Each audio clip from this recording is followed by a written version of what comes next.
नमस्कार लाडक्या बहिणींनो, मी उमेश. स्वागत आहे तुमचं मराठी टेक मित्र आपल्या यूट्यूब चॅनलमध्ये. मुख्यमंत्री माझी लाडकी बहीण योजनेअंतर्गत मार्च आणि एप्रिल महिन्याचा हप्ता खूप साऱ्या महिलांना वितरित केला गेलेला आहे. तर अजूनही खूप साऱ्या अशा महिला आहेत ज्यांना मार्च आणि एप्रिलचा दीड हजार रुपये असे एकूण 3,000 रुपये जमा झालेले नाहीत. तर कमेंट बॉक्समध्ये नक्की सांगा की तुमचे पैसे जमा झाले का नाही. आता ज्या महिलांचे पैसे जमा झाले नाहीत त्यांच्यासाठी आनंदाची बातमी आहे, कारण लवकरच त्यांचे पैसे डीबीटी लिंक बँक खात्यामध्ये जमा केले जाणार आहेत. आणि याबद्दलचा शासन निर्णय म्हणजे जी-आर ही निर्गमित करण्यात आलेला आहे आणि त्याबद्दलचीच अपडेट आज आपण या व्हिडिओमध्ये जाणून घेण्याचा प्रयत्न करणार आहोत. परंतु त्यापूर्वी चॅनलवर नवीन आला असाल तर चॅनलला सबस्क्राईब करा आणि बेल आयकॉनला प्रेस करायला विसरू नका.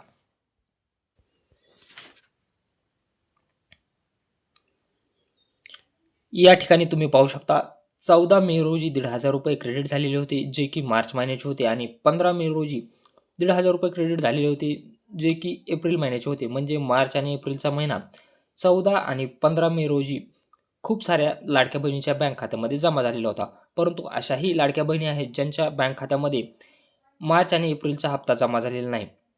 आता त्यांच्यासाठी जी-आर आलेला आहे आणि निधीही मंजूर करण्यात आलेला आहे. लवकरच येणाऱ्या 2 ते 3 दिवसांमध्ये तुमचे पैसे डीबीटी लिंक बँक खात्यामध्ये जमा केले जातील. जी-आर तुम्ही पाहू शकता.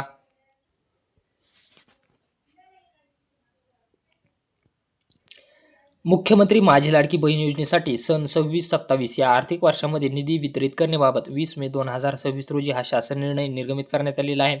सामाजिक न्याय व विशेष सहाय्य विभाग यामध्ये ज्या महिलांना हप्ते मिळाले नाहीत अशामध्ये जास्त तर महिला एस-सी आणि एस-टी कॅटेगरीमधील आहेत.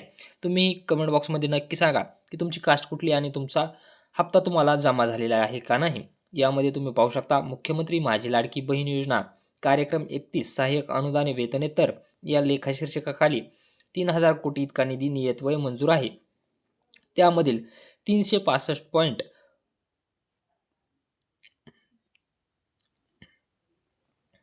या लेखाशीर्षकाखाली महिला लाभार्थ्यांना माहे मार्च 2026 करता 365 कोटी व माहे एप्रिल करता 365 कोटी असा एकूण 730 कोटी इतका निधी प्रशासकीय विभाग प्रमुख म्हणून सचिव महिला व बालविकास विभाग यांना अर्थसंकल्पीय निधी वितरण प्रणालीवर वितरित करण्यास शासन मान्यता प्रदान करण्यात येत आहे. म्हणजे तुम्हाला मार्च आणि एप्रिल महिन्याच्या वितरणाकरता 730 कोटी निधी मंजूर करण्यात आलेला आहे आणि येणाऱ्या 2 ते 3 दिवसांमध्ये डीबीटी लिंक बँक खात्यामध्ये हे पैसे लवकरच तुमच्या बँक खात्यात जमा केले जातील. यामध्ये पाहू शकता विभागाने अनुसूचित जातीच्या व नवबौद्ध प्रवर्गातील महिला लाभार्थी संख्या उपलब्ध करून देण्यात यावी असंही यामध्ये नमूद करण्यात आलेलं आहे आणि यांना हा निधी वितरित करण्यात येईल. व्हिडिओ आवडला असेल तर व्हिडिओला लाईक आणि कमेंट करायला विसरू नका.